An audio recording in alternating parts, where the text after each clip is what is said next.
நம்ம இப்படி ரோட்டோரமாக நடந்து போயிட்டு இருந்தோங்க. அப்போ தான் நம்ம கண்ணுக்கு ஒரு கடை பட்டுச்சு.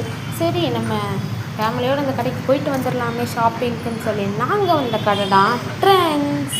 ஸோ பார்த்தீங்களா எப்படி இருக்குது பேனர்லாம் ட்ரெண்ட்ஸு. ஸோ சூப்பராக இருந்துச்சு உண்மையிலே. நம்ம வாங்க இப்போ போய் மேலே போய் பார்க்கலாம். இதுதான் பள்ளிக்கரணையில் விசிட் ஆகிருக்கிற ட்ரெண்ட்ஸ். ஓகே இப்போ வாங்க எப்படி இருக்குது பார்த்தீங்களா. ஆரம்பமே சூப்பராக இருக்குல்ல. நம்ம உள்ளே போய் பார்க்கலாம். அதுக்கு முன்னாடி நம்ம பால்கனி வியூ சூப்பராக இருந்துச்சுங்க. இந்த சைட்லலாம் பாதை போகுது. இந்த சைட்லேயும் போய் பார்த்தேன் என்னடா வச்சுருக்காங்கன்னு. கீழேருந்து பார்த்தா நல்லா லுக்காக விசிட் ஆகும். இந்த மாதிரி பொம்மையோட ட்ரெஸ் வச்சுருக்காங்க. அதுக்கப்புறம் சூப்பராக இருக்குது. வாவ் பல்லி, ஓ மை காட், இந்த மாதிரி கடைக்கும் பல்லி இருக்கும். நீங்களும் கொஞ்சம் உஷாராக இருங்க. ஓகே நல்லா இருக்குது பால்கனி வியூ. இப்போ நம்ம உள்ளே வந்துட்டோம். இது பார்த்தீங்களா ஒவ்வொரு டிஷர்ட்டாக எடுத்து நல்லா இருக்கா இல்லையான்னு கேட்டுட்ருக்கேன் உங்ககிட்ட. நீங்கள் கமெண்ட்டில் சொல்லுங்கள் நல்லா இருக்கா இல்லையான்ட்டு. ஓகே இப்போ இது வந்து ஆரஞ்சு கலர் டிஷர்ட் மாதிரி இருக்குது. கொஞ்சம் லாங் வியூவிலேருந்து எடுத்துட்டேன், சாரி.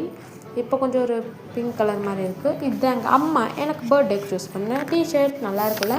ஸோ கடைசியாக நாங்களும் ஷாப்பிங் முடிச்சுட்டு வந்துட்டோம் வீட்டுக்கு. பாய். பாருங்கள் ஃப்ரெண்ட்ஸ்க்கு ஒரு டாட்டா பை பை சொல்லிட்டு ஆமாம் போகிற நேரம் வந்துருச்சு. Okay bye guys.